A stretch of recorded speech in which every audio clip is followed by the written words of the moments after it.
Boa noite a todos. Meu nome é Jadson Siqueira, eu sou o atual coordenador aqui do Iguaçu Vale, que é uma organização que nasceu aqui dentro da SIC, que visa fomentar o empreendedorismo junto com a inovação. Então, é um prazer recebê-los hoje aqui. A função desse nosso seminário Líderes Empreendedores é trazer alguns cases de empresas da nossa região que nasceram aqui, foram fundadas em Cascavel, trazer os Cascavel ou região, né? E trazer os cases, principalmente do empreendedor, contando a história dos empreendedores, dos gestores e alguns elementos de inovação que permeiam a história dessas empresas, né? Mostrando principalmente para a comunidade acadêmica, para os jovens, que é possível sim empreender na nossa região e criar empresas de sucesso, gerar impacto, com o intuito de que a gente inspire mais empreendedores da nossa região a ficar aqui, a criarem raízes aqui e nos ajudarem cada vez mais a criar uma região com diversidade de atividades econômicas e empresas que possam ser conhecidas aí em âmbito nacional. Hoje a gente tem o prazer de estar aqui com o Dr. Ovídio, que é o atual diretor-presidente da Policlínica, um dos maiores hospitais da nossa região. Ele vai contar aqui alguns episódios da sua jornada aí à frente do hospital, e foram duas oportunidades, então dois momentos diferentes da história, não só da vida dele, mas da empresa e da região, então reflete muito o que vem acontecendo e o que aconteceu ao longo da história da região oeste do Paraná. E o Dr. Ovídio tem uma história bem bacana e espero que seja muito inspirador a todos aqui. Eu já o conhecia, mas ele contando a história dele, eu fiquei mais surpreso e aumentou a admiração que eu já tinha por ele. Botou duas filhas minhas no mundo, né, seu Ovídio? Mas eu acho que a pessoa por trás do jaleco até é muito mais interessante do que o médico em si, que às vezes a gente não tem muita oportunidade de conhecer mais a fundo, mas é uma história realmente inspiradora. Espero que, assim como me inspirou, possa inspirar alguns de vocês aqui também. Só para vocês terem uma ideia da grandeza, nós estamos falando de uma empresa aí que atende por ano 48 mil pessoas. Isso é impacto direto na vida dessas pessoas, né? Uma realidade que às vezes a gente toma por garantir, tá lá o hospital, né? É uma coisa não tão simples de manter rodando, de manter com qualidade e dando impacto positivo na vida das pessoas, tá? Então agradeço muito, doutor Ovídio, pela disponibilidade e gostaria de começar, doutor. É sempre importante, né, na história das empresas, falar um pouquinho da pessoa em si, né? Então, se o senhor puder contar um pouquinho da sua história, como é que foi, né? A gente vai passar por vários momentos aqui, mas vamos, a princípio, falar um pouquinho sobre a pessoa do Ovídio, né? Como que foi aí a sua trajetória antes de chegar a Cascavel? O senhor não é nascido em Cascavel, imagino, né? Em primeiro lugar, queria dar boa noite a todos, esse público maravilhoso, onde muitos são familiares, pessoas que eu convivo diariamente, pessoas que criamos vínculo de amizade, e agradecer aqui a SIC e o Jadson com o Iguaçu Vale aqui a oportunidade de falar um pouco de uma empresa que já tem 50 anos, né? E que tem feito a diferença aqui no sentido de qualidade de atendimento da região. Então, agradeço a vocês todos pela presença e queria dizer para vocês que eu sou nascido em Medianeira, uma cidade do lado aqui vizinha. Sou nascido em 1964, eu tenho 54 anos. Sou casado com a Noris, que é médica também. Tenho duas filhas, a Thaís, que se forma em medicina esse ano, e a Daniele, que está no segundo ano de medicina também, as duas estudando em Curitiba. Eu nasci em Medianeira, eu fiz o primário em Medianeira. Meu pai é agricultor, minha mãe professora, e herdei uma genética muito grande e um desejo de vencer. Eu até me identifico muito com o Jadson, que ele diz que ele gosta de jogar para ganhar, e eu sempre fui assim. Então, o esporte na minha vida foi muito estimulado desde pequeno, com o futebol, com o ciclismo, com a natação, com o xadrez, com o tênis de mesa.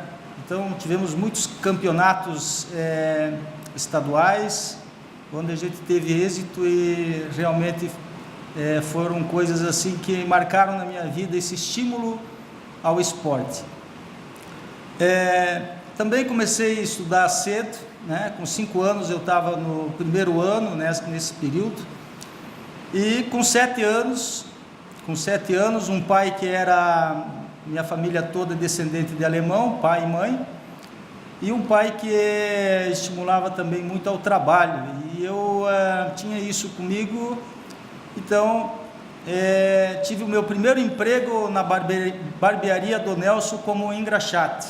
Eu poderia engraxar, né, nesse período de 7 anos, né? Meu pai sempre preocupado e minha mãe também com a marginalidade, falou assim: não, se tu quiser ser engraxate, então tu vai ser, mas vai ter que ser na barbearia do Nelson, senão você vai ter riscos que a gente não quer. Então eu varria a barbearia das 16 às 18 horas, então eu podia engraxar na barbearia do Nelson de terças aos sábados. Fiquei durante 1 ano como engraxate. Tinha muita vontade de ganhar dinheiro também, era uma coisa que eu lembro que eu tinha dentro de mim, dizia que eu queria ganhar muito dinheiro. E depois desse ano me arrumaram um emprego melhor, falou: não, viu, você tem que sair de lá porque não está legal lá, isso não é futuro. Então me arrumaram um emprego como fotógrafo, auxiliar de fotógrafo, no estúdio que era da minha madrinha. Então eu fiquei lá durante 2 anos, 8º e o 9º ano de vida eu fiquei como fotógrafo, auxiliar de fotógrafo. Aprendi muito nesse estúdio durante 2 anos e cobria casamentos, cobria eventos, aniversários. Então era uma coisa mais organizada. E aí, com 10 anos eu tive a vontade de ir para o seminário, porque tinha um amigo meu, filho do Inácio Aloysio Donald, que iniciou as cooperativas aqui no oeste do Paraná. O filho dele era muito amigo meu e ele resolveu ir para o seminário. Eu também, então fiz uma prova, passei e eu fui para o seminário. Ficamos 1 ano no seminário Cristo Rei, em Toledo, e estudava no La Salle. Então ali nesse colégio eu aprendi a me controlar para estudar, porque tinha que ficar 2h30 sentada todos os dias, não podia fazer outra coisa, poderia ir no banheiro, mas voltar e estudar. Talvez foi uma lição muito grande, porque eu era muito ativo, né? E ali também tinha muito esporte, né? Todas as modalidades a gente conseguia da época, né? O tênis de mesa, o xadrez, o baralho, o futebol, a natação. Então, nesse 10º ano de vida aí, eu tive no seminário e consegui aprender. Eu acho que foi uma lição grande para mim, nessa disciplina e organização e ordem aprimorada, que foi determinante para a minha vida futura. Voltei para casa com 11 anos, porque não tinha essa vocação, segundo o padre lá, eu não tinha essa vocação para ser padre. E o padre Aloysio pediu que eu não retornasse, então a minha vocação era outra. Então eu comecei a trabalhar de novo, e eu era entregador peguei outro emprego que era entregador da Folha de Londrina. Então entregava a Folha de Londrina de bicicleta em toda a cidade, né, para todos os assinantes lá. E também comecei a vender bilhete de loteria. Então vendia bilhete de loteria durante 3 anos, fiz um caixa bom, né? Meu pai tinha as propriedades rurais, então eu comprava gado, comprava as cabeças de gado e colocava lá para engordar, para criar e para vender depois. Mas também meu pai tinha um hotelzinho na entrada de Medianeira ali, ele era sócio do Valiati, e eu também trabalhava como garçom nesse hotel. Então tinha muita coisa para fazer e fazia tudo. Isso aí me fez ter um capital na época eu tinha 43 cabeças de gado, e achava que eu devia ganhar uns 4 salários mínimos por mês. E até que um dia estava numa época decisiva de fazer o 3º ano do 2º grau, e aí fazer vestibular. Dizia, o que eu vou fazer? Meu pai queria muito que eu fizesse zootecnia ou veterinária. Ele tinha visto uma escola em Castro. Mas eu falei para minha mãe, mãe, mas eu acho que não é minha vocação essa parte, queria mais para o lado do comércio, alguma coisa assim. Então, daí, como a minha mãe era professora e tinha reuniões, também era diretora do colégio, ela ia com frequência a Curitiba. Nessa ida a Curitiba, em janeiro, ela me matriculou no Positivo, isso em 1979. Ela veio com a matrícula pronta e disse assim, você não precisa mais se preocupar, que tu vai estudar num colégio que é referência no estado e um dos melhores do Brasil. Aí, com 15 anos eu terminei o 2º grau e fiz vestibular, só que daí fiz para veterinária ainda, por causa da insistência do meu pai. Cursei durante 1 ano a faculdade de veterinária, e morava com 3 pessoas que faziam medicina e que me fizeram, em reflexões e influências, pensar diferente. E eu falei, sabe uma coisa, eu vou fazer vestibular para medicina. E aí eu era um cara organizado nessa parte, tinha uma metodologia boa de estudo, e fiz vestibular na Universidade Federal do Rio Grande do Sul e passei. E aí então eu cursei medicina, fiz pós-graduação lá, fiz ginecologia e obstetrícia, cursei no período normal, e terminando a minha pós-graduação tinha 3 lugares possíveis para morar, que era Itajaí, Santa Cruz do Sul e Cascavel. E eu, estando nessas cidades, estava quase certo para morar em Itajaí. Mas daí eu, conversando com meus colegas médicos lá, que me convidaram para ir para lá, olhei assim, falei, mas o que é isso aqui? Ele falou, isso aí é a marca da água. Falei, mas como assim a marca da água? Isso aqui é quando dá enchente, é raro, mas dá enchente. Aquilo me assustou, e eu comentei com meu pai, ele falou, viu, vem para Cascavel, nós vamos arrumar um lugar bom aqui para ti. Então, viemos conversar com o Dr. Álvaro Rabelo, que foi um dos pioneiros aqui em Cascavel. O Dr. Álvaro Rabelo, eu tenho ele dentro do meu coração, porque foi uma pessoa que ajudou muito essa cidade sem ser uma pessoa assim conhecida, tão conhecida, que ele não era muito da mídia, ele fazia o bem sem olhar muito. Então eu conversei com ele, e ele falou, não, você vai vir trabalhar comigo aqui, tem até já um consultório aqui para ti pronto. E eu falei, e a minha mulher também, porque a minha mulher era nefrologista, estava se formando. Então ele falou assim, não, eu vou te apresentar aqui para um grupo, aliás, parece que ela está empregada antes de que você, porque eles precisam do 3º nefrologista para fazer transplante no Hospital Policlínico Cascavel, acho que ela vai estar empregada antes que você. Então viemos para cá, eu vim em 1991, a Noris ainda tinha 1 ano para concluir da residência dela, e estamos aqui. Então comecei a participar da gestão do hospital por convite. Doutor, como era o contexto na região? Existiam outros hospitais? Qual era, comparando com Itajaí, por exemplo, que era a sua outra oportunidade, ou Curitiba, Rio Grande do Sul, onde o senhor estudou, qual era o contexto da região e do hospital nessa época?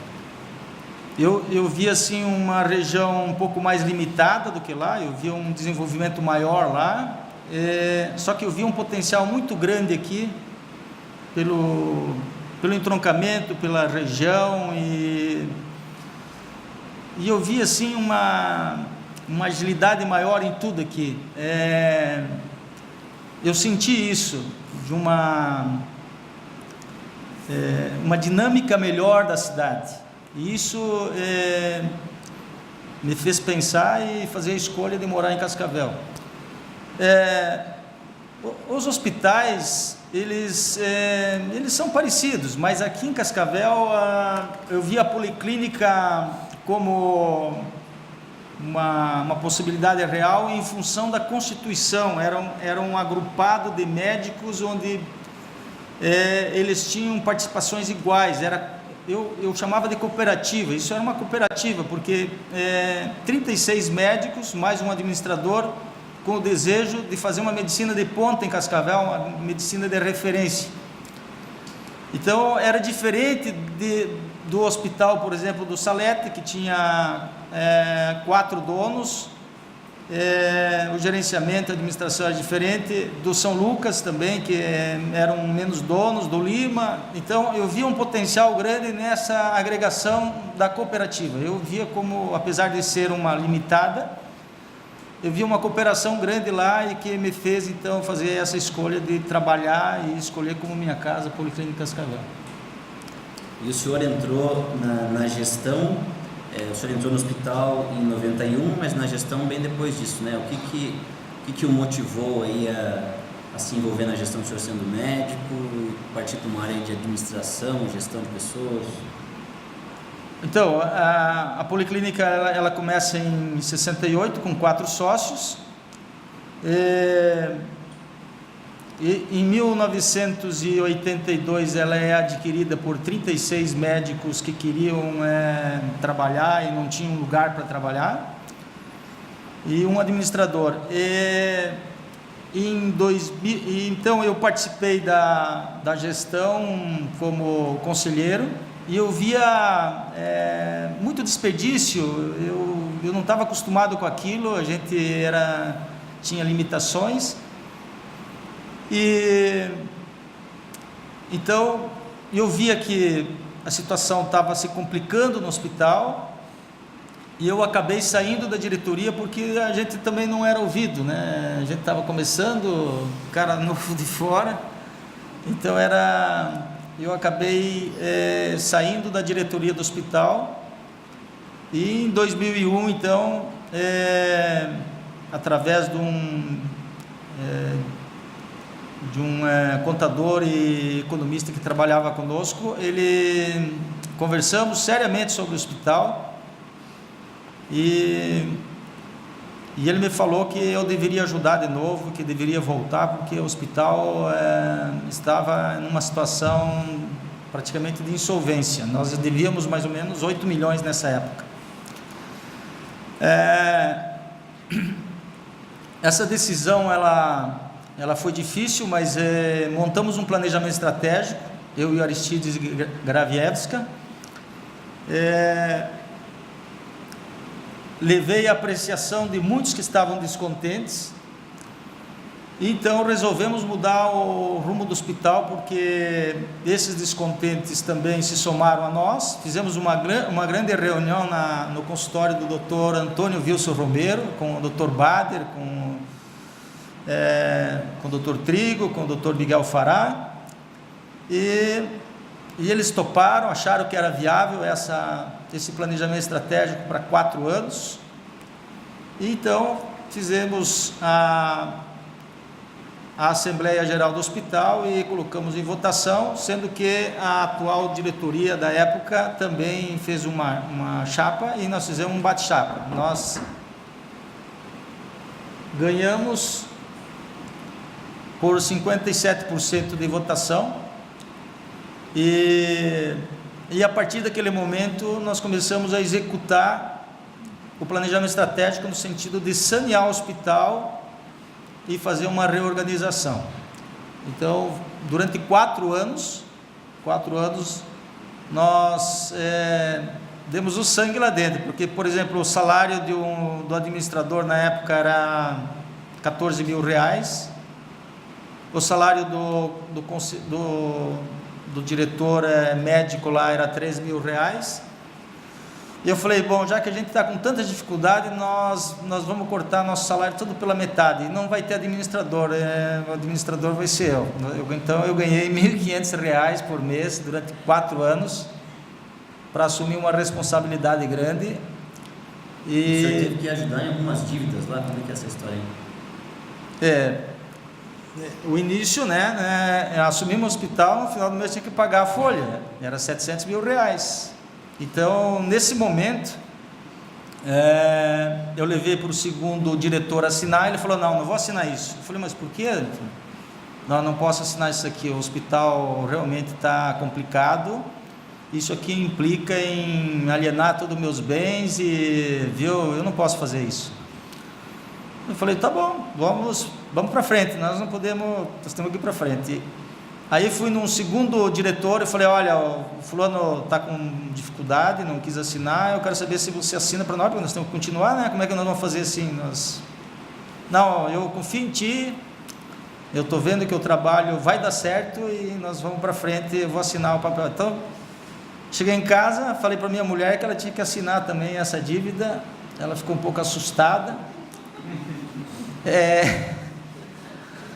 Daí eu falei para ela assim, nós viemos para Cascavel para ficar aqui, nós vamos morar aqui, e não tem por que não dar errado, nós vamos fazer dar certo, nós somos pessoas de bem, nós queremos o bem, eu vou me assessorar tecnicamente, porque isso talvez eles não saibam, a virtude maior de um líder, eu acho que é saber se assessorar bem e não achar que vai fazer as coisas tudo sozinho, Então eu tive a humildade de procurar bons técnicos e construir uma mente mestra, que eu chamava na época mente mestra. A mente mestra é uma organização vinda dos ingleses e dos alemães, onde você tem um propósito. O nosso propósito é salvar vidas, resolver problema de doença, com a liderança e o conhecimento organizado tecnicamente de cada setor, no setor da fisioterapia, no setor da administração, no setor da enfermagem, no setor do pronto-socorro, no setor do faturamento, em todos esses setores, porque o hospital realmente é uma empresa muito complexa. Então, assustou bastante o início, eu tive que demitir, nós tínhamos 2 nutricionistas, eu tive que demitir uma, e era mulher de médico, então comprei muitas brigas, mas eu olhei o coletivo, a empresa, hoje nós somos amigos, mas sempre fica aquela mágoa, de você ter que demitir outras pessoas lá, que estavam lá há muito tempo, em função de construir o futuro. Então foi dolorido, foi difícil, pessoas lá que trabalhavam lá há 15, 20 anos lá, a gente teve que demitir para poder sanear a empresa e reorganizar, renegociamos todos os contratos, fizemos economia em tudo, evitamos o desperdício e fomos saneando o hospital. Então, 4 anos depois eu entreguei, aliás, só tinha uma pessoa na época que eu achava que seria capaz de fazer a sucessão e continuar, que era o Dr. Estênio. Então eu conversei com o Estênio aceitou, porque realmente 4 anos de combate, é uma trincheira grande, é desgastante, lidar com médicos é muito difícil, porque todos eles são líderes, todos eles têm uma formação muito boa, e você fazer uma organização coletiva no propósito de uma cooperativa, de achar o bem comum ali, o bem da instituição, achar um equilíbrio entre o paciente, o médico e a instituição. Isso que a gente plantou lá. Então, convidei o Estênio para fazer a sucessão, ele aceitou. Então, eu recebi um hospital muito complicado e entreguei um hospital muito, muito, muito melhor do que eu recebi. Viável e com planejamento programado já para uma construção de mais leitos, que são esses 5.600 metros aí, né, que foram viabilizados e foi pego também um pouco do dinheiro do BNDES. E aí já é outra história, porque quando eu entreguei para o Stênio, eu falei, bom, Stênio, agora também tu tem condição de contratar um bom administrador, porque também não era a minha função, mas a minha responsabilidade era tanta que eu achava que naquele momento eu não podia gastar 14 mil com administrador e que nós tínhamos que fazer o dever de casa. Então houve uma valorização grande do corpo clínico, agregamos muito valor, né? Então o hospital tomou um rumo, num ciclo virtuoso, e hoje nós estamos voltei de novo em 2016, estou há 3 anos lá agora de novo, também com um administrador profissional, né, que nos dá um suporte, ele aprimora, ele refina, ele tem uma visão mais profissional de tudo, e que hoje eu tenho lá junto comigo o Everton, nosso administrador. Ele é administrador hospitalar, formado pela São Camilo, é uma pessoa de alta qualidade, é uma pessoa maravilhosa de trabalhar, que eu me orgulho muito. Doutor Ovidio, a gente, o senso comum popular é de que o médico ganha bem.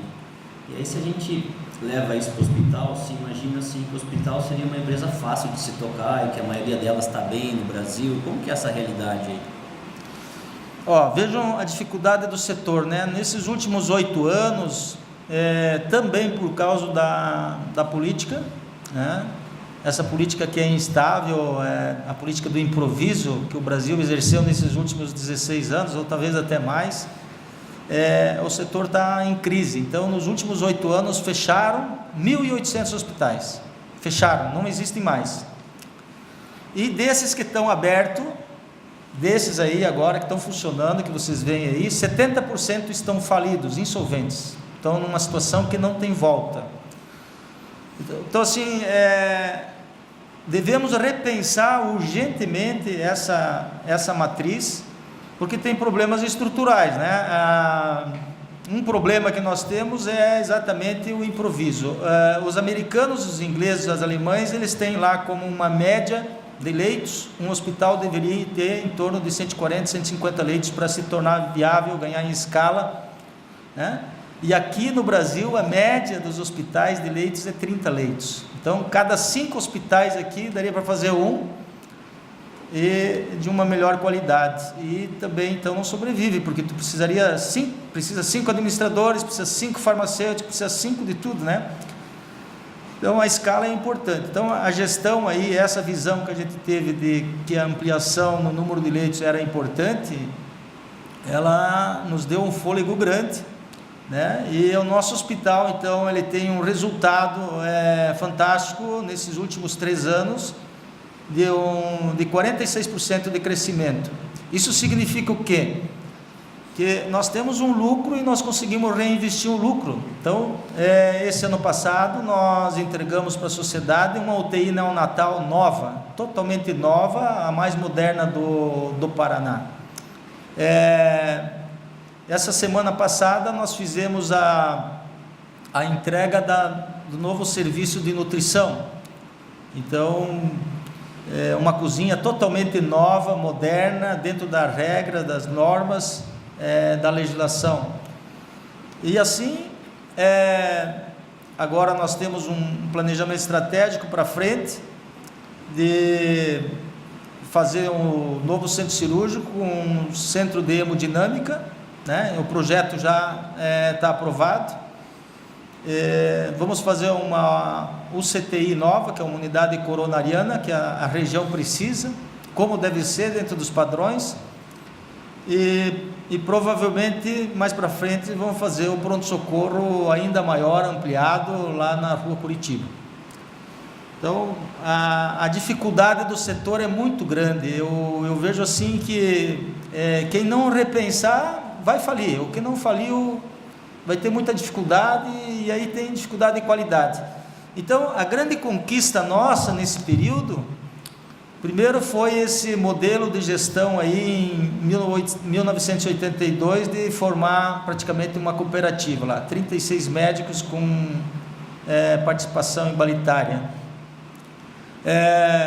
Em 1990 marca o início dos procedimentos cardíacos aqui com o Dr. Bastos, trazendo uma inovação, né? Fazendo a angioplastia e os cateterismos todos, né? Que deu uma referência ainda maior na região, que a maioria dos pacientes tinham que ir para Curitiba ou para São Paulo, e o Dr. Bastos, que está aqui, que nos brinda com sua presença aqui, foi o pioneiro da hemodinâmica aqui no oeste do Paraná. A outra inovação que nós tivemos, então, foi as 3 UTIs, que são UTIs de adulto, UTI de criança e UTI cardiológica, e esse ano passado, então, a acreditação. A acreditação é um título, é um certificado que nós ganhamos em função de ser um hospital seguro, uma instituição segura, de qualidade, que o paciente sabe que vai lá, vai ser atendido dentro de protocolos vigentes no país pela Agência Nacional de Saúde, e que também fizemos parte da ANAP. A ANAP hoje é a Associação Nacional dos Hospitais Particulares e Mistos, que fazem planejamento estratégico de gestão anual. Até no próximo dia 29, nós temos uma reunião com o ministro Mandetta, lá em Campinas, né? É uma reunião importante para que a gente ajude no direcionamento do país. Então, ele marcou essa reunião, nós vamos ficar o dia inteiro com o ministro lá, para ver soluções para a saúde do Brasil. A saúde, a gente costuma dizer que não tem preço, ela tem custo. Então, a gente gostaria de atender a população toda de Cascavel e da região, mas não é possível. Então, nós temos que pensar em sobreviver, né? E ter sustentabilidade para que ano que vem a gente possa estar inovando, fazendo coisas novas. E essa é a característica do hospital. É uma grande cooperativa, porque todo o lucro é investido no hospital. A estrutura nova se pagou assim. Toda essa estrutura que a gente vê ali foi o fruto do suor de todos os colegas que trabalham ali, né? Hoje nós temos mais de 340 médicos, né, que trabalham conosco.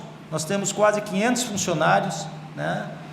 E geramos, né, uma indústria que não é visível, porque os pacientes, 40% de nossos pacientes são pessoas que vêm de fora de nossa cidade. Eles vêm para cá, eles são atendidos aqui, muitos vão no mercado aqui, compram aqui, abastecem aqui, trocam pneu, compram compram imóveis, investem aqui, o filho faz faculdade aqui. Então, realmente, o setor médico, ele é importante. Talvez as pessoas não vejam como é importante a referência de ter uma qualidade de medicina no oeste do Paraná, como nós temos hoje.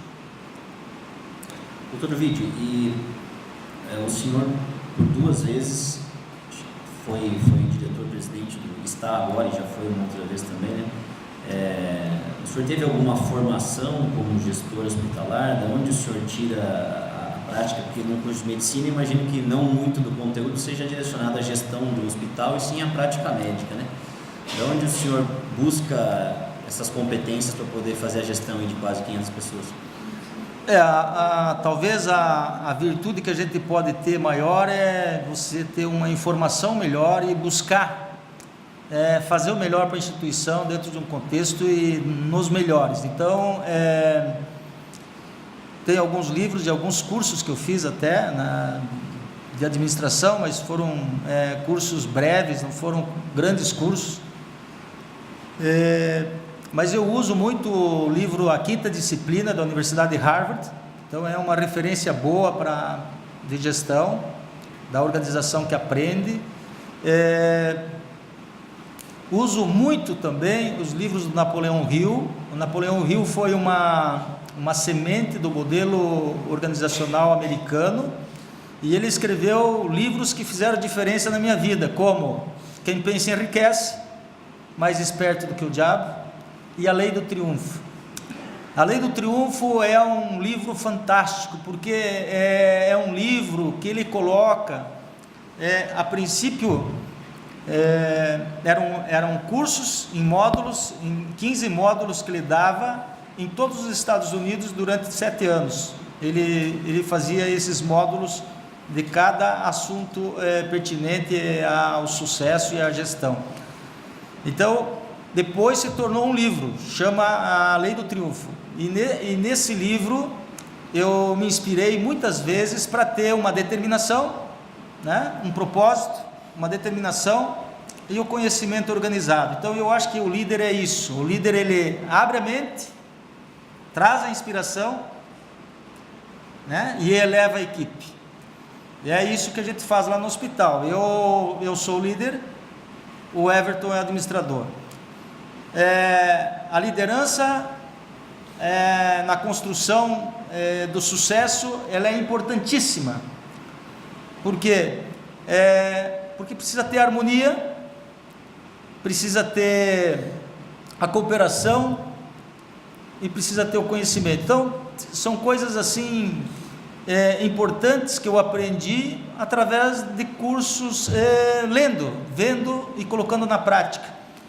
Então, o médico tem que ter muita tolerância, né? Os desafios são grandes, tolerância com o paciente, tolerância com os colegas, tolerância com os colaboradores e procurar realmente tentar trabalhar numa harmonia que nem sempre é fácil.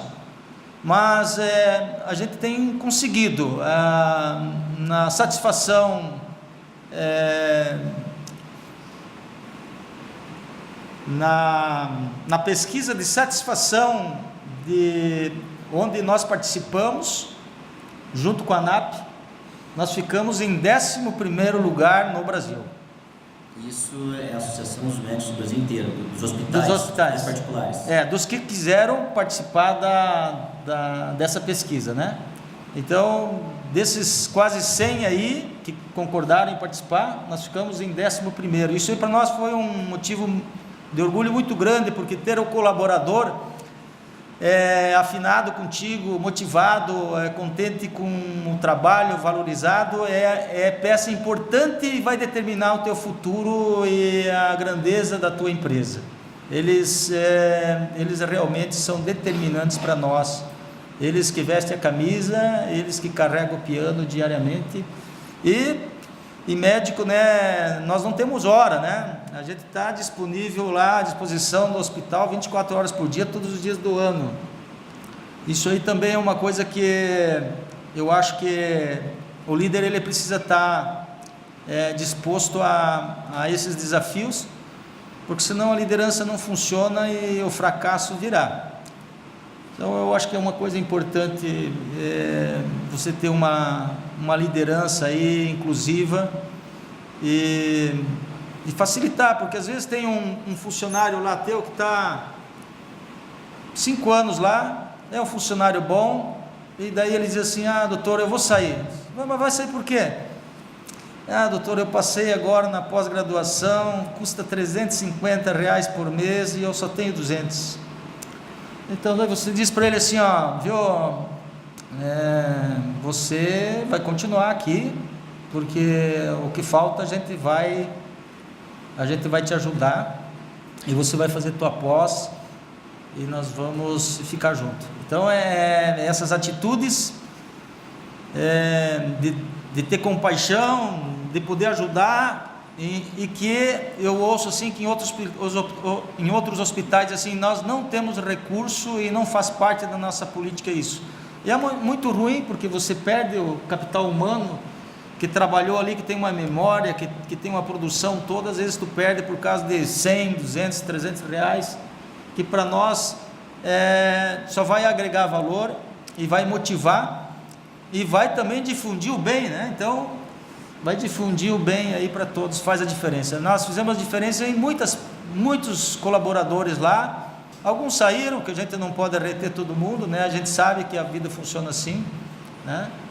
Então, é dessa maneira que a gente coordena e organiza, com muita reunião, né? Tem que estar disposto a fazer muita reunião, muita conversa, e é assim que o hospital cresceu, dessa maneira, com a liderança. O senhor teve 2 momentos à frente do hospital. Qual era a missão na sua primeira gestão e qual é a missão / visão nesse momento? Onde o senhor quer chegar? Então, a primeira missão, eu vi um hospital sucateado e falido, e falei, nós temos que tirar o hospital do buraco, nós vamos trabalhar a vida inteira aqui, nós precisamos ter um lugar decente para trabalhar e fazer o bem para as pessoas, e essa foi, eu acho que a missão principal, tirar o hospital da falência que se encontrava e o sucateamento que estava, e nós fizemos isso. Então, fomos determinados, mas daí o sonho começa a crescer, né? E fica bonito porque todo mundo começa a acreditar em ti, né? Muitos não acreditavam, né? 43% não queriam a mudança, né? Queriam continuar como estava, né? Então a nossa atitude e nosso resultado fez muito barulho e fez eles acreditarem ainda mais que nós éramos capazes de ainda mais. E hoje nós queremos ser o Einstein do sertão. Então é um sonho grande. A gente sabe que o Hospital Einstein tem 600 leitos, nós só temos 150 por enquanto, mas nós podemos ser o Einstein do sertão em qualidade, né? É claro que eu falo isso aqui para vocês, mas na verdade nós gostaríamos de ser o melhor hospital do oeste do Paraná. Mas eu sempre falo para os meus colaboradores que nós somos o Einstein do sertão. Já somos porque nós temos o Einstein dentro de nossa estrutura com frequência. Através da ANAP, nós temos reuniões, protocolos, temos pessoas treinadas no Einstein, né? E tem pessoas, por exemplo, há 2 meses atrás estava o gerenciamento de leitos e de organização toda do Einstein aqui conosco, passou o dia inteiro conosco, dando curso, trabalhando conosco, para fazer um alinhamento que nós solicitamos, e com custo zero, só cobrou a passagem e a estadia aqui para nós e mais nada. Então, realmente hoje a Policlínica Cascavel faz parte dos grandes. A Policlínica Cascavel hoje é referência no oeste do Paraná, poderia ser melhor em muitas coisas, poderia, mas nós conseguimos um equilíbrio, né? E nós queremos assim o Brasil também. Por isso até que estou participando hoje aqui, para estimular os jovens empreendedores, para sonhar alto, para sonhar grande, para ter um propósito na vida, para ter um objetivo, que tudo é capaz, que a gente é capaz, que a gente é positivo, né? E eu sempre falo lá nas palestras que eu vou, que a gente tem que entender que só 2% das pessoas pensam positivo, só 2%, 98% pensam negativo, né? E é o que o Napoleão Hill conta nesse livro, Mais Esperto do que o Diabo. Ele diz, mas o diabo, onde você vive? Ele diz, eu vivo na parte negativa do elétron, é ali que eu deixo a pessoa com medo de prosperar, medo do fracasso, medo de morrer, medo de perder o amor, medo de tudo. Eu imobilizo o cara, e ele fica doente, ele fica depressivo, né? Então ele se alimenta mal, fica mais doente. Então eu domino 98% das pessoas, e isso é muito grave num país que nem o nosso, que nós queremos reerguer. Nós precisamos pensar positivo, é capaz, nós somos capazes, só tem que ter um projeto, né? Focar, se reorganizar, porque é possível, né? Você vê uma instituição que estava praticamente falida, né? Tantas outras já estão hoje, e nós resgatamos e colocamos um ciclo virtuoso como uma referência no oeste do Paraná, e junto com a ANAP, nos melhores do Brasil. Nos aceitaram na ANAP porque nós temos esse alinhamento todo e essa qualidade em sermos acreditados. Muito legal, parabéns aí. O que o senhor gostaria de deixar como mensagem aí, ou dicas para os atuais empreendedores, futuros empreendedores, ou quem está querendo crescer na carreira, nesse seu pensamento positivo? Quais são as dicas que o senhor tem para nós? A dica, eu acho que é essa imagem mais pertinho. Essa imagem, ela é muito significante, porque nós não conseguimos ter sucesso na vida sozinhos. Se eu lembro do Ford, o Henry Ford era um cara que ele agregou, deixou pessoas milionárias. Por quê? Porque ele tinha um propósito de fazer o carro popular e fazer o melhor carro para os americanos e para o mundo. Mas ele tinha lá engenheiro mecânico, engenheiro civil, administrador, eletricista, tinha tudo nessa mente mestra que ele chamava. Então, existe uma força que a gente não consegue medir, quando você junta pessoas com o mesmo propósito. É uma força espiritual, é uma força de conhecimento que você fica imbatível.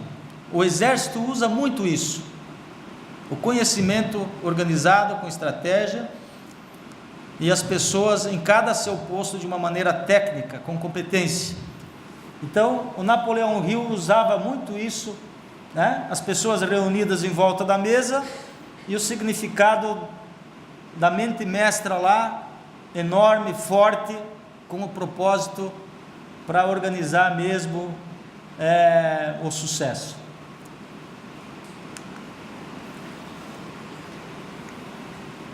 Junto com a Universidade de Harvard e junto com Napoleão Hill, eu vi lá que é preciso determinar um objetivo principal definido na sua vida.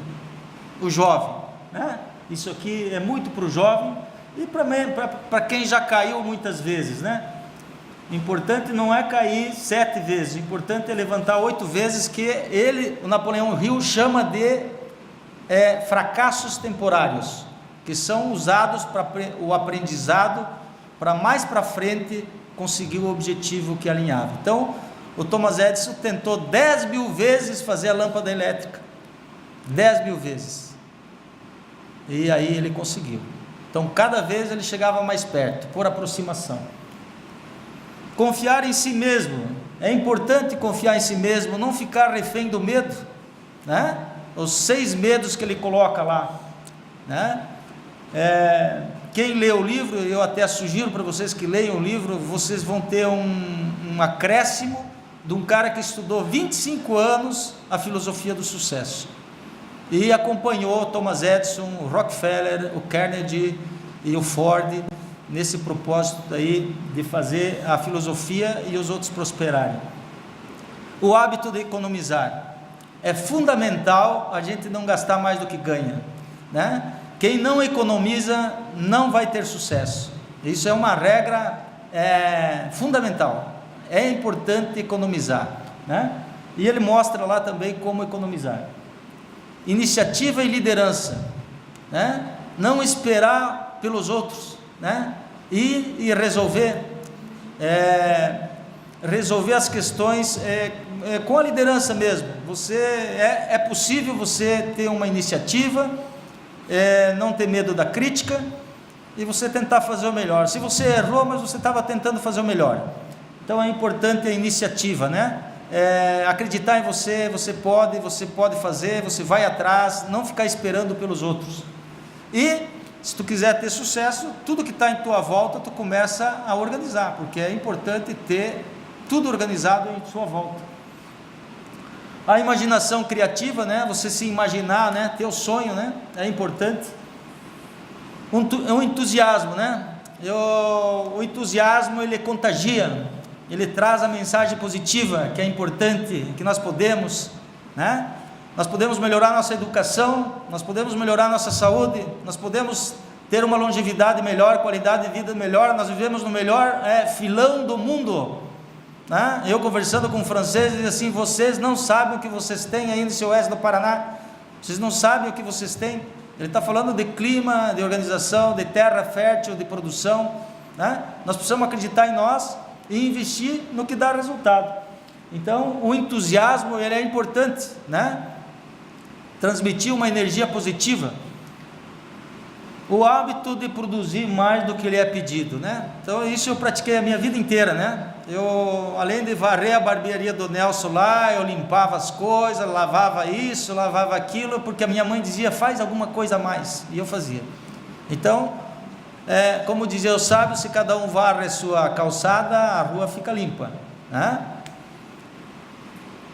Produzir mais do que lhe é pedido, isso aqui é uma outra coisa, né? Muitas vezes a gente fica além do horário trabalhando, sábado, domingo, de madrugada, porque realmente faz parte, e se a gente quer ter prosperidade, é assim, não tem nada que substitua o trabalho é fundamental para o sucesso.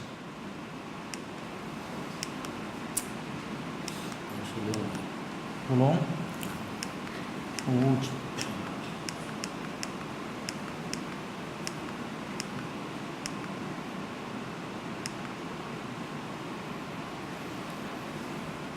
Ser uma personalidade agradável, né? Ninguém gosta de pessoas que não têm comportamento social, né? Não têm autocontrole, né? Então nós precisamos tentar ser uma pessoa agradável para a família, para os amigos, para os pacientes, para os clientes, né? Uma personalidade agradável. Pensar com segurança, né? Isso eu acho que é uma coisa que eu aprendi, que eu não sabia, eu aprendi assim, não falar coisa que eu não sabia com certeza, porque existem fatos que você determina, e existem meras informações às vezes, ou ditos fofocas, né? Então você pensar com segurança é uma coisa importante na vida da gente, a gente tem que ir atrás de fatos. Se você só tem informações, não emita opinião, porque você vai estar lesando alguém, vai estar ferindo alguém, isso é ruim. A cooperação, né? A cooperação, ela é fundamental para o sucesso, ninguém faz sucesso sem ter uma cooperação, é uma prerrogativa da vida. Nós vivemos em um mundo que a cooperação faz as pessoas prosperarem, então tudo que é cooperativo, ele vai ser próspero, porque visa o bem comum de todos. Então, nosso hospital hoje é uma grande cooperativa, somos 130 sócios, né? Mudou, né? Primeiro 4, depois 36, hoje somos 130 com o mesmo objetivo. A comunicação ela é importantíssima na vida da gente, né? Sem comunicação, tudo fica mais difícil. Então, o setor hospitalar é fundamental a comunicação, desde quando o paciente chega lá até quando ele vai embora. Essa sincronia é importante para a gente errar menos. A tolerância, né? A tolerância, ela nos ajuda a enriquecer, ela traz a razão das coisas, né? A gente não ser emocional, né? Porque muitas vezes você está tomado por uma raiva e é ruim. Então a tolerância, às vezes o silêncio ajuda muito nesse momento de crise, de raiva ou de erros que se é cometido, né? Então no hospital temos muitos erros, muitas dificuldades, e a gente tem que tolerar e ver o que aconteceu para corrigir, né? A gente faz notificações lá, às vezes os colaboradores ficam assustados, mas a notificação não é para punir, e sim para corrigir o processo que levou ao erro. Tirar proveito do fracasso, aquilo que eu digo assim, o fracasso de hoje é a escada do sucesso de amanhã. Então, todos nós fracassamos, talvez eu acho que erramos mais na vida do que acertamos, de você usar o teu fracasso para o alicerce para o próximo passo, eu acho que é importante, né? E a regra de ouro aqui, que tem mais de 4.000 anos, né? Se nós praticássemos a regra de ouro, eu acho que 99% dos problemas da sociedade estariam resolvidos. A regra de ouro é bem simples, né? E Jesus já falava muito sobre isso, né? Fazer ao outro e para o outro aquilo que você gostaria que fizesse a ti e para a tua família.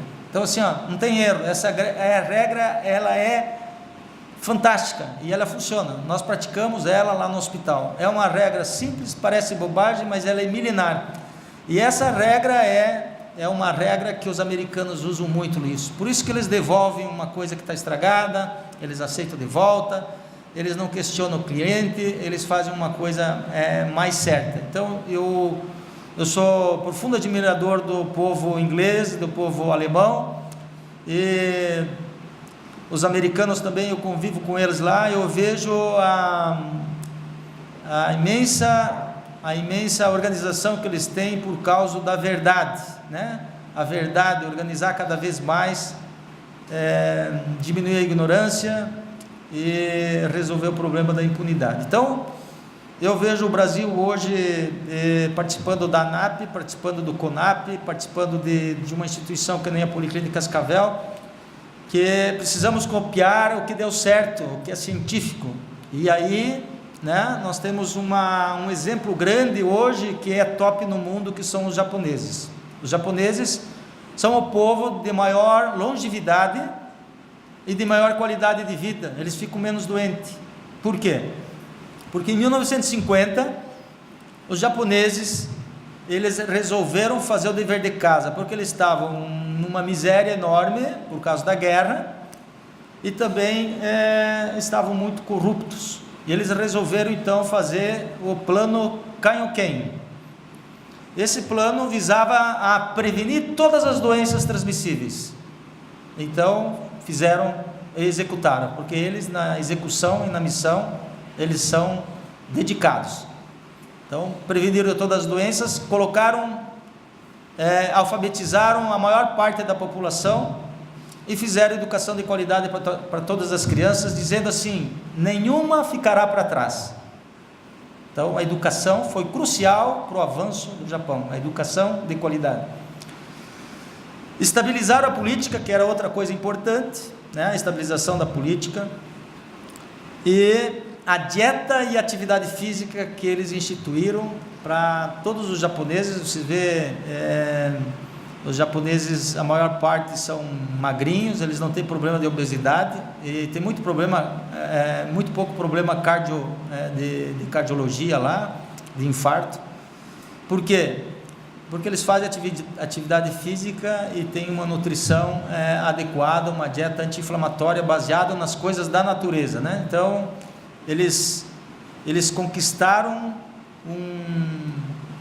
uma evolução que o mundo todo abre os olhos. Depois deles vem os franceses, mas em primeiro lugar estão os japoneses. Nós precisamos aprender com eles. Então, precisamos no Brasil, eu diria, se eu fosse presidente do Brasil, duas coisas que eu ia procurar focar muito em resolver o problema da ignorância. Então, escola de qualidade para todas as crianças, alfabetizar todos os adultos possíveis e resolver o problema da impunidade, que são, ao meu ver, os dois problemas que nós temos graves no Brasil.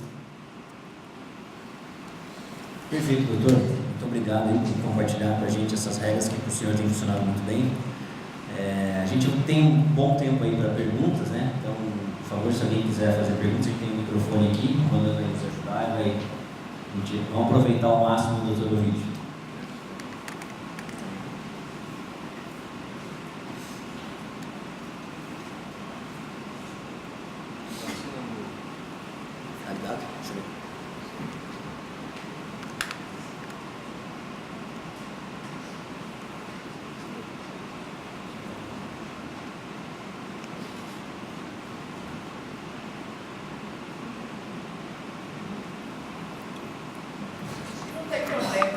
Faz a pergunta aí, que é só para repetir. Bom, meu nome é Rubia Porsche, eu sou de Toledo e atualmente eu estou na posição de gerente geral do Biopar, Parque Científico e Tecnológico de Biociências. Primeiramente, gostaria de parabenizá-lo pelo vídeo. Realmente é uma trajetória de vida bastante interessante. Bastante interessante a sua trajetória, parabéns. Percebe-se que desde os primeiros passos houve um acompanhamento familiar muito incisivo e que o senhor sempre trabalhou. Isso é uma lição muito importante, principalmente para quem tem filhos menores em casa. Bom, eu tenho uma pergunta relacionada ao que o senhor considera que foi o momento mais difícil difícil na sua trajetória à frente da Policlínica? O que o senhor considera que foi o mais difícil e que foi o divisor de águas na sua carreira? Porque a partir daquele momento, o senhor passou a ver a questão da gestão e a questão do seu desenvolvimento como diretor da instituição de forma diferente. Eu penso que é no momento que eu converso com esse contador, aí ele me diz a situação econômico-financeira do hospital. Me chocou. E na conversa com ele, daí diz assim, mas o que fazer? E ele me colocou para cima, porque ele conviveu comigo e ele me conhecia, e ele dizia assim, o senhor pode ajudar muito nessa situação aqui. Mas daí ficava pensando assim, ia para cá, ficava pensando assim, mas viu, assim, eu nasci para ser médico, eu tenho meus clientes, como é que eu vou me repartir como... E ele falou, não, eu vou te ajudar. Então esse cara foi importante para a instituição, foi importante mentor em reorganizar o saneamento do hospital, porque você fica até inseguro, dizer assim, agora é comigo, né? Saiu a diretoria antiga e agora nós temos que ir para frente. Mas como eu já tinha participado, eu acho assim que talvez o que tenha me chocado mais é saber que o hospital estava falido, insolvente, que não conseguia mais pagar ninguém e que ia todo mundo para o buraco. Era uma coisa meio... né? Eu na minha vida inteira trabalhei com resultado, e daqui a pouco tu vê uma instituição que está insolvente, como estão os outros hoje, a maioria, 70%. E nesse momento houve essa interferência, então eu acho que foi um momento assim crucial, porque você fica em dúvida, você bate uma responsabilidade grande em ti, mas eu na vida eu sempre tive um pensamento positivo. Eu acho que isso me ajudou muito com meus pacientes, na minha infância, né? Eu era o líder do time, eu coordenava muitos, né? Então se criou uma liderança, talvez pelo esporte, e nesse momento difícil lá, que tu vê assim, pô, mas como nós vamos trabalhar onde? O que nós vamos fazer? Não tem mais como pagar ninguém aqui, e o banco, né? Não, vamos fazer um empréstimo, vamos fazer isso, vamos fazer aquilo. E daí começamos devagarzinho a reorganizar. Foi um processo difícil, doloroso, porque você tem que demitir pessoas, né? Então muito difícil. Tu cria um monte de inimizade, porque o pessoal pensa em cada um, não pensa no coletivo, e tu está preocupado ali em resolver. Então eu acho que foi o desafio maior, esse momento de dizer assim, vamos ter que ir para frente e vamos nos organizar que vai dar certo. Mas no dia da eleição lá pesou bastante, porque diz assim, agora é conosco, vamos fazer e tinha uns quantos que diziam, vocês vão quebrar essa empresa. Eu dizia, mas doutor, o senhor não está sabendo, a empresa já está quebrada. Né? Tinha outro que dizia assim, não, viu, você não tem ideia, hoje no dia da eleição você vai ver como é que vai ser para ti, você entrou no lugar errado aqui, cara. Falei, bom, eu estou colocando à disposição a minha vontade e meu desejo de sanear, porque eu estou vendo que está quebrado. Não, mas vocês vão perder. Então são coisas assim de desafios que a gente sempre entrou para ganhar. Eu acho que é o que fez diferença, e com propósito, né? Um propósito de ter uma instituição organizada mesmo. Mas eu acho que foi o momento que mais pesou, saber que a instituição estava falida, estava quebrada, que me chocou, né? E se a gente não fizesse alguma coisa, talvez hoje eu não sei como é que estaria a situação, né?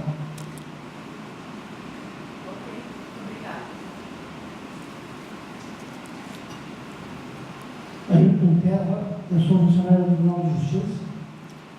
Gostaria de parabenizar o doutor pela carreira e pela vitória do empreendimento e perguntar se dá para traçar um paralelo entre a sua atividade como médico e como gestor lá na Policlínica, uma atividade para jogar, com a saúde pública da nossa região.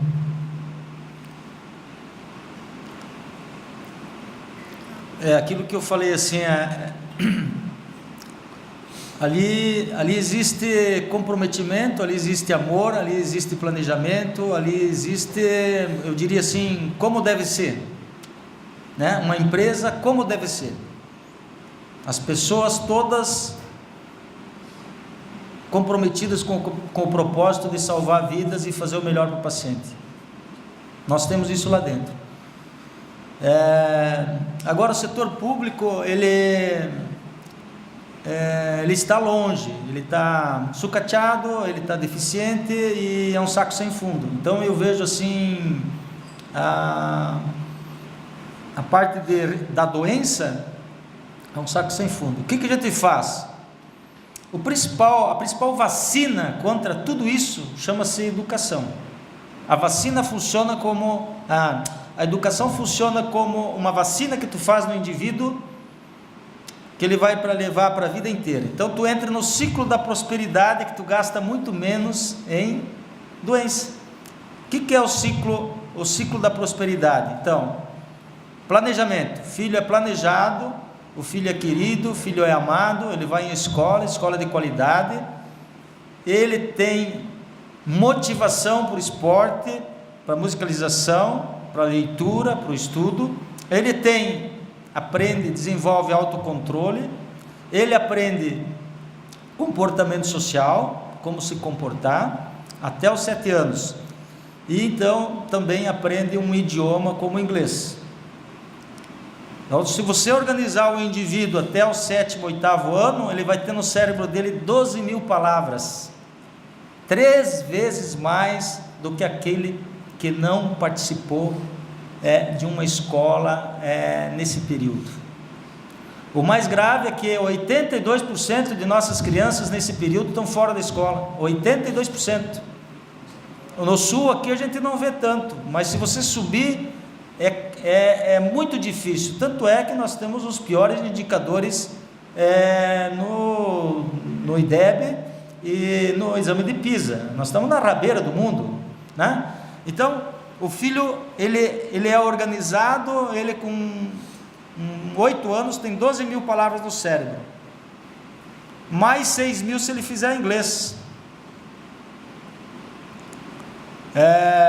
Ele aprende a informática, ele vai ficar de 7 a 10 horas por dia na escola, ele tem professor qualificado, porque os professores nesses países eles são escolhidos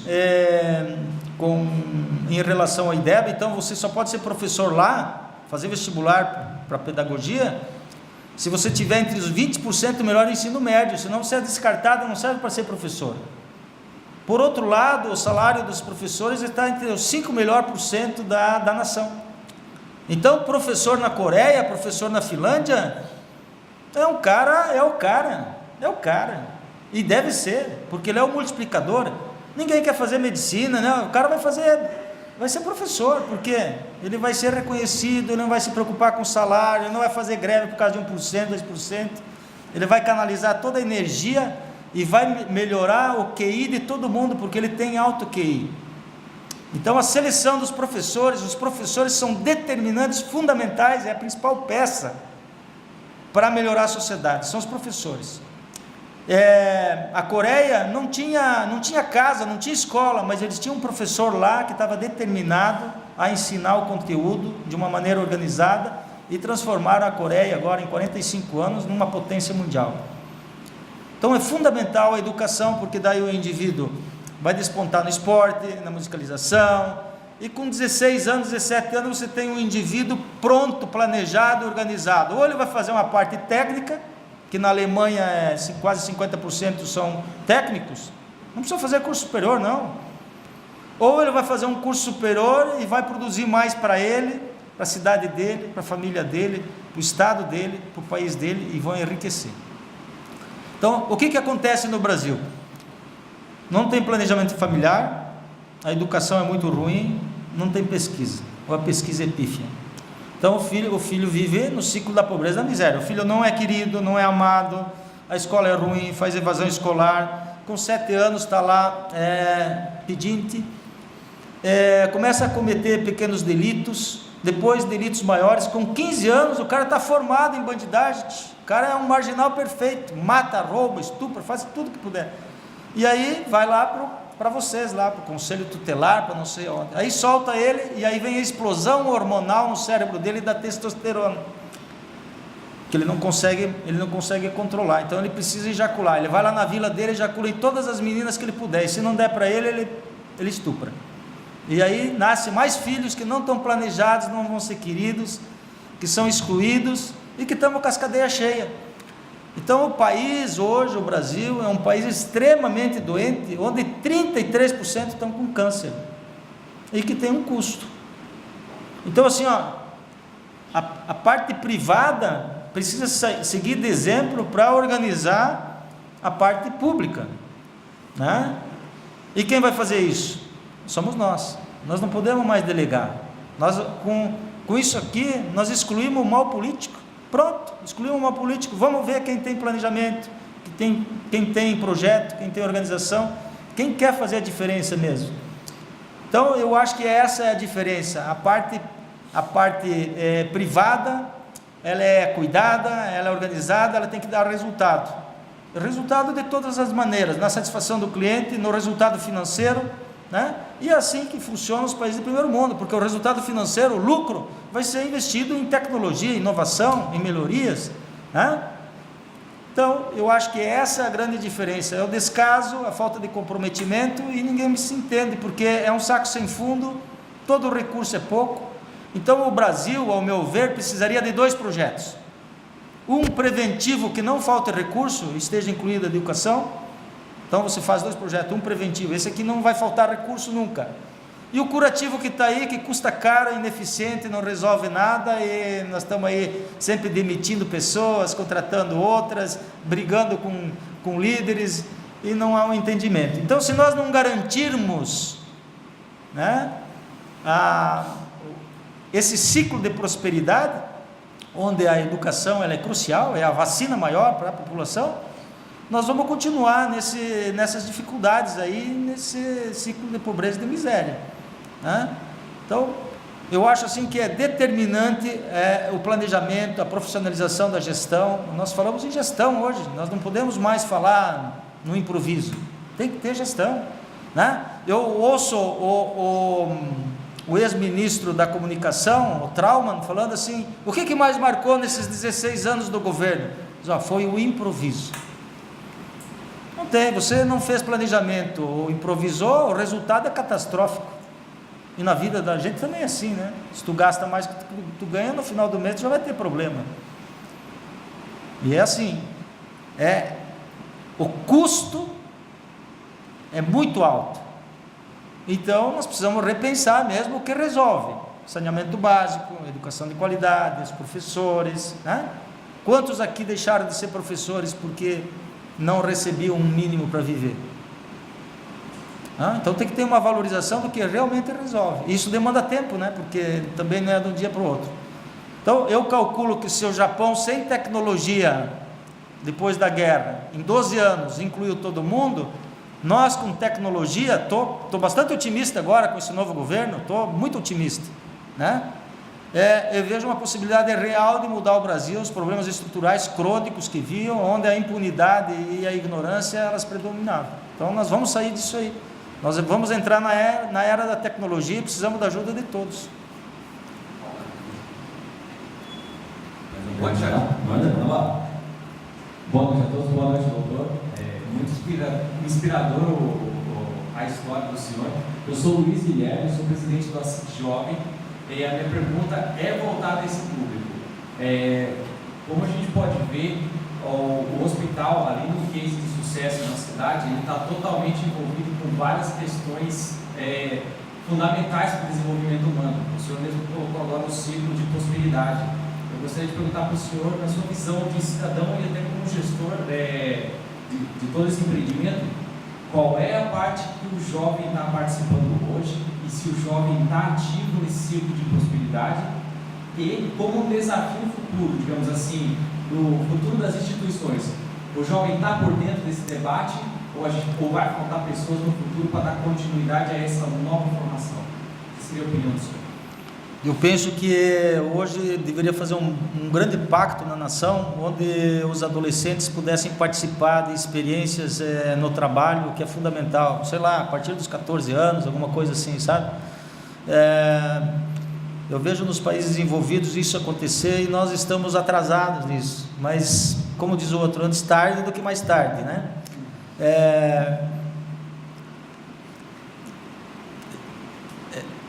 A legislação, ela precisa ser mudada também nesse sentido, sabe? Você precisa, viu? O jovem, ele precisa disso. Eu lembro como era importante para mim trabalhar e ter esse estímulo e sonhar, sabe? E ganhar um dinheiro também, mesmo que seja uma meia bolsa, alguma coisa. Como é importante isso. Mas precisamos mudar a maneira de dizer para o cara que vai poder só trabalhar depois dos 18 anos, né? É complicado isso. Então eu acho que a legislação, ela precisa ser aprimorada nesse sentido de criar oportunidade, e eu garanto para ti que a maioria dos empresários aqui estariam com as portas abertas para ter lá, sei lá, 5 estagiários, dependendo do porte da empresa, mais ou menos, para contribuir com o futuro. E eu acho que Cascavel daria um salto muito grande se fizesse um pacto aqui na cidade. Mas daí teria que entrar em acordo com, sei lá, Ministério Público, esses caras aí que trabalham com papel, entendeu? Que dificultam, né? Muitas vezes, né? Então eu sou otimista. Eu acho que o Brasil desatou alguns nós aí importantes, e a gente vem agora com um novo modelo mental, que é o ciclo da prosperidade, e não tem volta. Então, se nós pudermos acelerar isso, seria melhor ainda, né? Criar oportunidade para os jovens, poder sonhar, experimentar, conviver, saber qual que é a profissão, como é que funciona essa profissão, ter uma experiência daquilo, porque a gente só aprende aquilo que a gente faz. Se tu não fizer, tu não vai aprender, né? Então eu vejo assim, fundamental, mesmo em todos os setores, eu acho que da indústria, do comércio, o cara, sei lá, até trabalhar como garçom, sabe? É importante criar uma oportunidade para ele ter um estímulo, senão ele vai usar droga, né? Você não abraça ele, alguém vai abraçar, né? Só temos mais tempo aí para perguntas. Tá, Adriano. Obrigado, boa noite, pessoal. Eu trabalho bastante com a parte de startup na cidade. Eu quero aproveitar o gancho que você deu agora do assunto, valeu, Guilherme.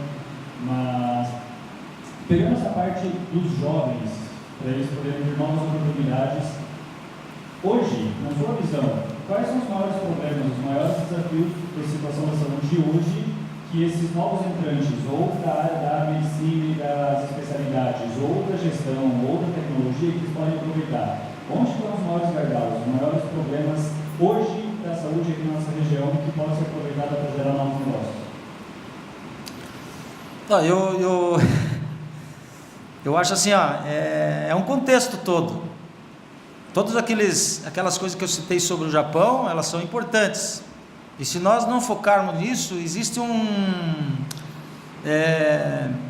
pessimismo, existe uma falta de empenho, uma desmotivação. Você precisa motivar o sujeito, e isso é a base de tudo. Mas daí você precisa ter educação de qualidade, porque os 7 primeiros anos da vida do indivíduo é o período da motivação. Você aprendeu o esporte até o 7º, 8º ano. Se tu não aprendeu naquele período, tu até pode aprender depois, mas vai demandar mais tempo, vai ser mais difícil, vai ser sofrido. O cara fazer atividade física na idade adulta é sofrido. Se ele não vem lá desde pequenininho fazendo, e aquilo ficou um hábito na cabeça dele, ele não vai conseguir. Então assim, é fundamental trabalhar das duas maneiras: fazer a prevenção com escola de qualidade, estimulando o jovem, e com estágios, e criando perspectiva, criando sonho de participação, né? É fundamental. E esses que estão aí, tentar resgatar ao máximo, porque eu vejo assim, uma dificuldade muito grande, uma falha, parece que teve uma falha na educação nesse período, que não tem um comprometimento, não tem sonho. Eu vejo os jovens sem sonho. Eu atendi te dar um exemplo assim, eu atendi uma paciente no consultório, uma paciente inteligente,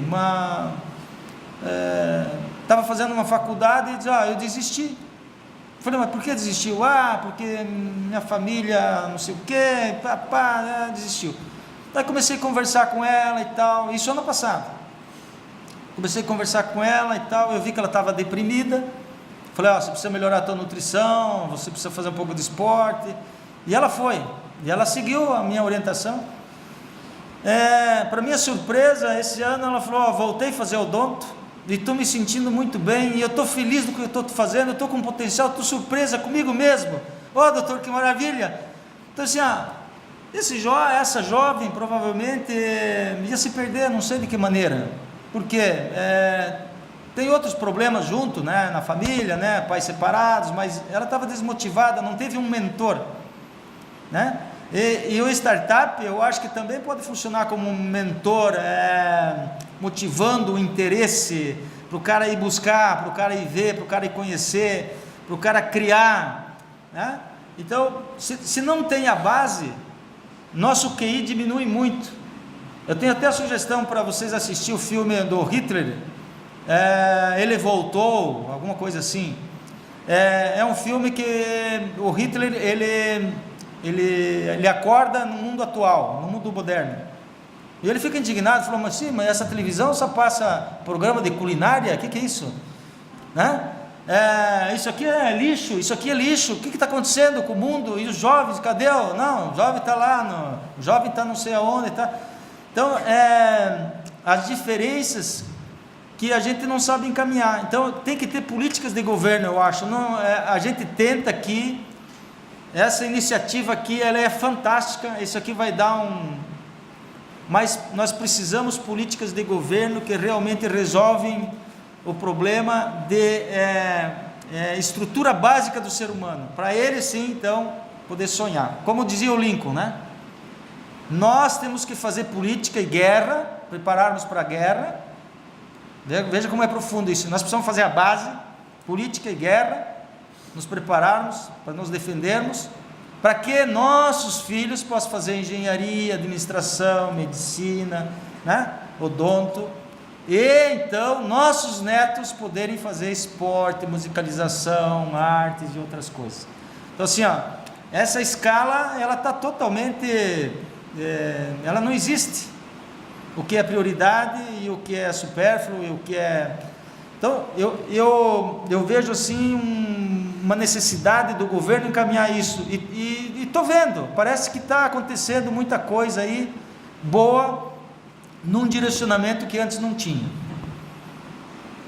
Então eu vejo um problema crônico com o ser humano. O ser humano poderia viver 90 anos, 100 anos, mas ele vive 70 no Brasil, 73. Por quê? Fica 15 anos, 20 anos doente antes, porque ele não tem motivação, ele tem péssimos hábitos, e isso leva à falência e a uma desorganização do organismo dele e a doença. Então, 33% de câncer, o cara morre antes, né? Então, nós precisamos repensar o todo, sempre precisamos olhar o todo, né? É importante, o que a gente faz lá no hospital, olhar o todo sempre, o todo é mais importante do que o indivíduo. E aqui, infelizmente, o Brasil, em 500 anos, o indivíduo foi mais importante do que a sociedade como um todo. Precisamos mudar esses valores, né?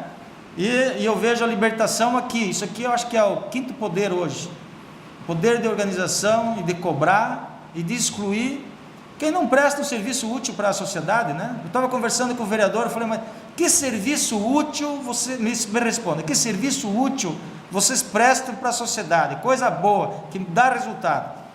Eu falei que ficou pensando assim, ele não sabe responder, porque ele é pago com nossos impostos, nosso dinheiro, né? Para produzir o quê? Então, está havendo uma nova reorganização, e eu vejo assim, para que isso evolua, eu acho que começou, nós precisamos estimular a educação, a pesquisa, o planejamento, isso é fundamental. Não sei se eu respondi a tua pergunta, mas... Pessoal, temos uma última pergunta aí. Quem se habilita?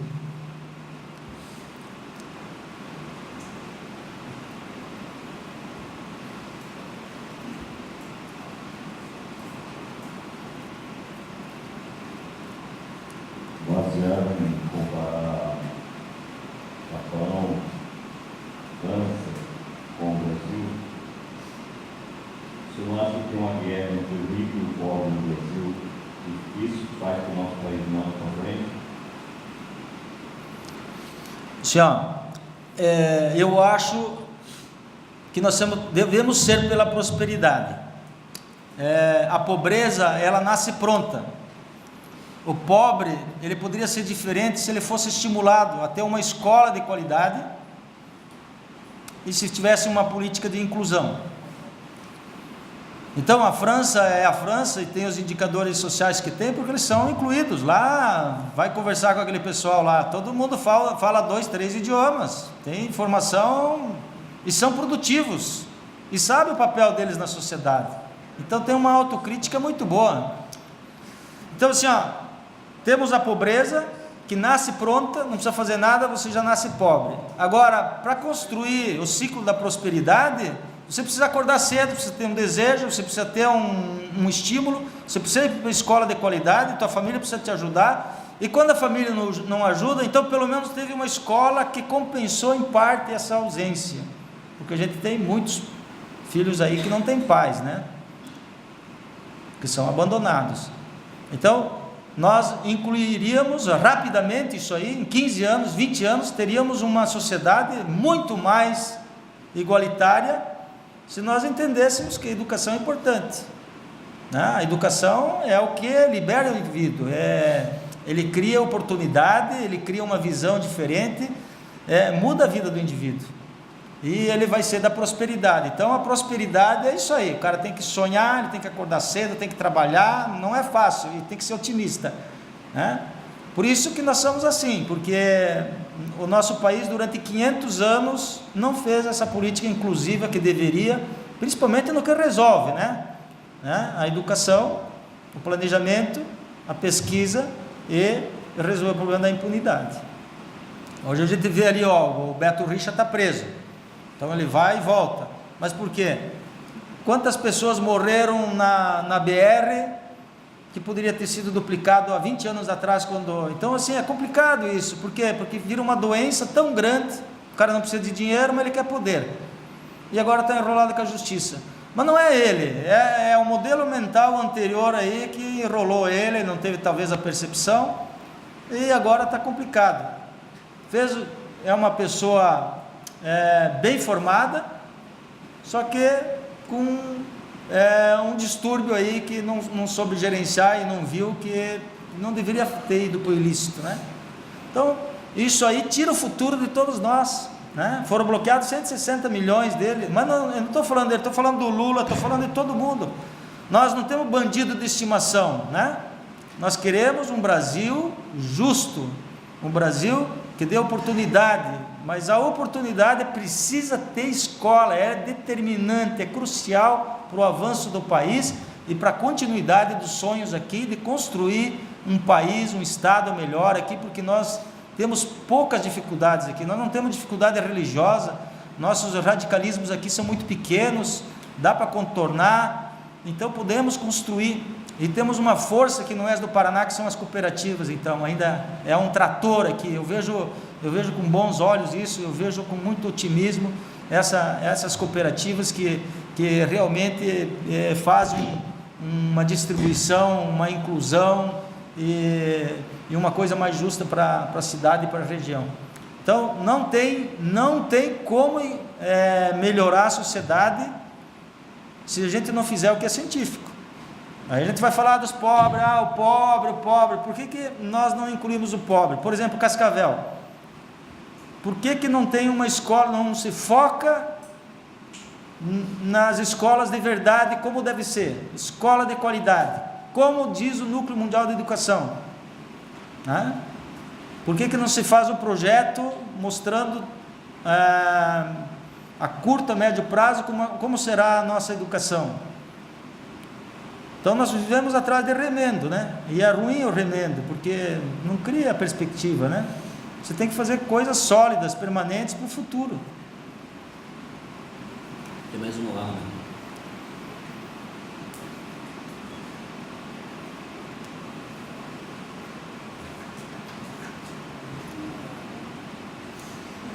Muito bom dia a todos. Eu estou hoje aposentado, queria fazer um pequeno comentário com todos vocês aqui. O senhor falou antes aqui, tinha bem claro aqui, a respeito de você fazer algo mais. Eu trabalhei com 35 anos numa loja aqui em Cascavel, e onde se contratava o menor aprendiz. E ele trabalhando, ele tinha que trabalhar durante um ano, ou era efetivado na empresa, devido ao contrato, ou era demitido. E trabalhava comigo ali um rapaz, já estava quase vencendo, e eu sempre querendo trazer ele para trabalhar na área de vendas. E ele com medo. Só que eu via que ele tinha potencial. E chegou um tempo que ele falou: Milton, eu vou sair da empresa porque eu vou me casar. Eu falei: rapaz, eu estou procurando para se casar, não quer trabalhar um pouco mais, aqui na área de vendas, ganhar um pouquinho mais e tal. E demorou, chegou até o dia dele para sair, ele falou: Milton, se você me deixa, sim, eu vou trabalhar de vendedor. Trabalhou comigo acho que mais 6 meses, efetivando com ele. Mudou para Nova Aurora, contratou um advogado, entrou com uma ação contra a empresa, porque eu treinando ele disse que fazia mais funções do que era a função dele na empresa. Deixa eu ver como é que está sendo, que foi educado, que está sendo educado esse jovem hoje em dia. Certo? Se o senhor puder fazer um comentário a respeito, porque a empresa tentando ajudar o rapaz dentro de uma ação contra a empresa, porque fazia diversas funções, sendo que estava aprendendo, né? É uma situação que está hoje. Essas coisas assim a gente tem com frequência lá na nossa instituição também, sabe? É complicado isso, por isso que eu digo assim, se você não tiver uma legislação que te proteja, fica difícil você fazer algo a mais nesse sentido. Você acaba sendo prejudicado e às vezes quantos vão à falência por causa disso, né? Os passivos que tem, né? E o juiz que vai julgar lá normalmente é o trabalhista lá, né? Então é lamentável, tudo isso eu acho que precisa mudar, eu acho que tem que mudar. Diz o seguinte: tu vai estagiar lá e você vai estar protegido, o empreendedor vai estar protegido por lei, porque na verdade quem move o Brasil são os empreendedores, né? São os que criam, que vão atrás, que acordam cedo, que trabalham sábado, domingo, que tem um negócio, né? E aí você é penalizado porque tentou fazer o melhor, tentou estimular o cara vai lá no advogado e a legislação permite, e ele é muito complicado isso aí. Então eu acho que tem que passar por um processo de adequação a essa legislação, senão fica difícil mesmo a gente criar essa mentalidade de que é possível. Eu, lembrando disso aí, eu vejo assim, eu tenho um amigo lá que mora lá no exterior, e a filha dele lá com 15 anos começou a trabalhar de caixa no mercado, né? Hoje ela está fazendo odontologia lá, mas e é permitido lá, entendeu? E nós estamos atrasados nisso, porque você perde a experiência. Tem alguma coisa mais importante que uma experiência? A experiência é fundamental para a vida da gente, né? A experiência, ela te dá uma visão da vida diferente, né? E a hora de você errar, de ser acompanhado, é esse momento de você ser um aprendiz lá, né? Então realmente é lamentável que a gente não consiga criar perspectivas e sonhos, e é interrompido por pessoas aí que não tem um propósito bom para a vida, né? Estão te punindo lá, quer dizer, o cara não tem uma visão de que quanto você ajudou ele, né? com a experiência. Tem uma cultura de litígio, de brigar, toda para acabar com a paz. Não. Mais alguma? Eu gosto de uma frase assim, case bom faz lei ruim. Então, você teve um episódio ruim aí, você tem que tomar isso como regra, né? Então, para cada esse um aí que tentou se aproveitar, deve ter tido vários outros lá que foram ajudados, talvez hoje estão empreendendo e ajudando mais outros, e aí começa a onda do bem, né? Então, não é por isso que nós vamos parar. Eu vou te dar um exemplo agora, aconteceu agora há pouco tempo aqui. Tem um amigo meu que falou, vídeo, dá uma força lá. Eu falei, mas viu, daí apareceu uma vaga de estagiário, sabe? E eu coloquei a pessoa lá para estagiar, disse que mudou a vida dela, ela está empolgada, está estudando mais, está animada, então para ela vai fazer a diferença, para esse teu aí não, foi uma experiência negativa, mas para essa a gente acaba colocando lá em função de saber que é uma pessoa boa. Então tu vai ter que usar esse critério, né? Porque você poderia incluir todo mundo, mas você fica inseguro, sabe que daqui a pouco vão ter que colocar mais uma multa, mais na justiça, mais isso, mais aquilo. Então assim, fez a diferença na guria lá que tanto queria estagiar na parte de nutrição lá, apareceu a vaga, eu coloquei ela lá, diz assim, mudou a vida da guria, porque antes ela estava com dificuldade, não tinha um propósito, agora não, está focada, está estudando, e isso estimula, entendeu? Então é a oportunidade. Tem mais uma agora para fechar mesmo? Vamos lá. Boa noite. Doutor Vídeo, obrigado. Aqui no OPA, o senhor trouxe ele para o mundo, agradeço, tive talvez oportunidade. Mas enfim, dando uma deixa para a pergunta do nosso amigo lá, eu estou há 18 anos trabalhando na empresa. Se eu for sair, se eu for entrar na justiça com eles, requerendo que o rapaz lá, mas não é essa a intenção, nunca fiz isso em todos os trabalhos que eu passei, tenho várias funções, tento exercer na melhor maneira possível. A pergunta é a seguinte: o senhor teve uma empreitada dura, árdua, na sua primeira administração, e o senhor reverteu a situação da Policlínica. E o que lhe motivou novamente o senhor voltar à diretoria da Policlínica, depois que o senhor viu que o troço estava andando, ou será que de repente voltou a dar uma balançada? Piada. Foi os R$ 1.500, né, doutor Vídeo? E o senhor voltou para a direção da empresa novamente. Eu vou falar a verdade para vocês. Eu tinha falado que tinha feito um propósito que nunca mais ia participar da gestão, e até nem participava mais, eu fiquei afastado lá, 8 anos lá, nem nas assembleias não ia, para mim estava tudo bom. Eu olhava o balancete, estava bom. Só que o doutor Estênio agora cansou, e aí vieram me procurar. Nós gostaríamos que você voltasse. Eu falei, não, mas viu, minha vida está organizada, eu não quero mais voltar. Aí eles foram embora, daí na segunda vinda eu falei, né, nem pensar, eu estou muito bem assim, viu, tá. Aí a terceira vez eles falaram, vou dizer uma coisa para ti, você tem que voltar, sabe por quê? Se você não voltar, vai ser o ciclano ou o fulano, beltrano, que vai entrar lá. E tu sabe que daí eu conheço eles todos lá, sei do potencial administrativo, né? São bons médicos, mas como administradores muitas vezes não iam fazer boas escolhas, porque na verdade governar, liderar é fazer boas escolhas. Você tem que escolher diariamente o que é melhor, preço, isso, aquilo, tem que escolher. Aí eles falaram, pois tu tem 2 filhas que vão se formar em medicina, e como é que vai ficar?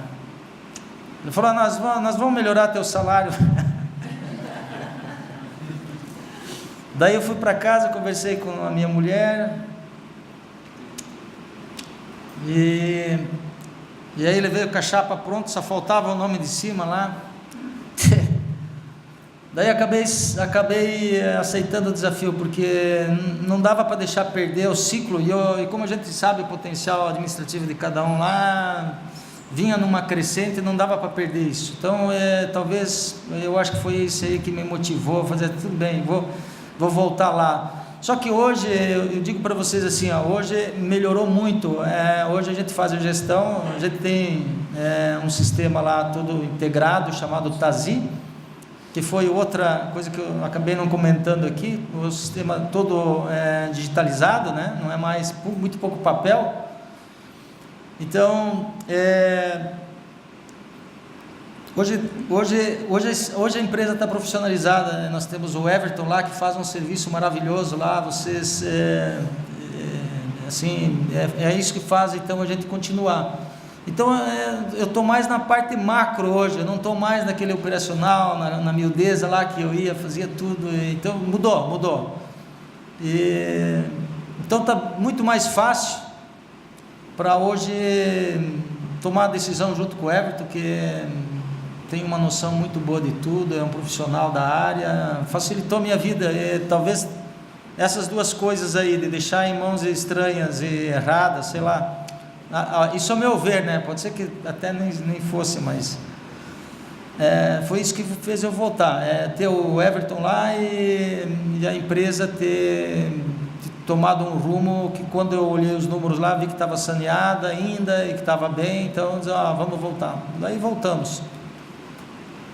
E o encaminhamento ele está muito bom, nós vamos crescer muito, porque o difícil foi fazer essa base e sanear o hospital. Hoje o hospital está saneado e com potencial muito grande de agregar mais coisas, e a gente está construindo, então a coisa está indo, e nós logo vamos ser uma referência enorme aqui pro Paraná. Muito legal, doutor, parabéns por encarar essa segunda empreitada aí. Queria agradecer em nome da SIC, em nome do Iguaçu Vale, pela sua disponibilidade em vir aqui contar a sua história. Tenho certeza que para muitos aqui isso pode fazer bastante diferença na jornada de vocês, para quem está começando, da nossa, né?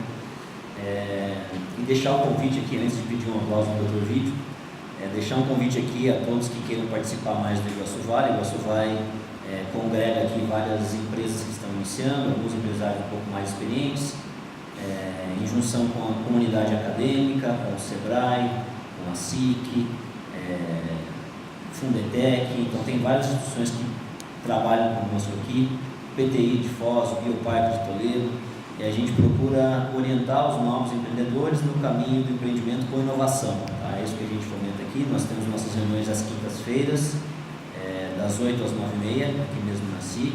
Está o Sidney lá, que foi o coordenador antes de mim, um dos grandes idealizadores do reposicionamento aí do Iguaçu Vale como uma coisa mais abrangente, não só da área técnica, e o Ronan, que é o futuro coordenador, hoje não vice.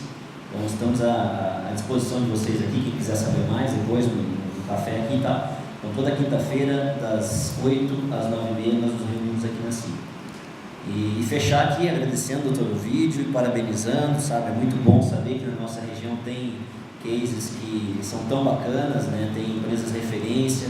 Então aí eu acho que já não é mais o sonho ser o Einstein do Sertão, já é o Einstein do Sertão, e já está de ombro a ombro aí com os grandes do país.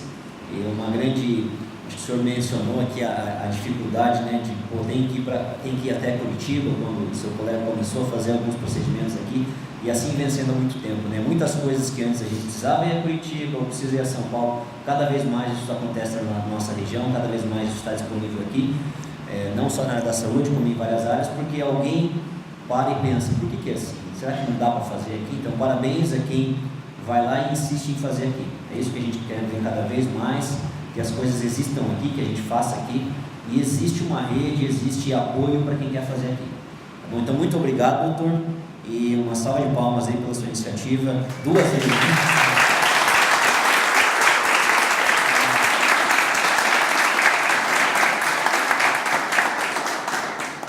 Agradeço a vocês, agradeço o tempo de vocês aqui, mas eu acho que isso aqui é um exemplo edificante, é uma atitude da Iguaçu Vale aqui que faz nós crescermos, refletirmos.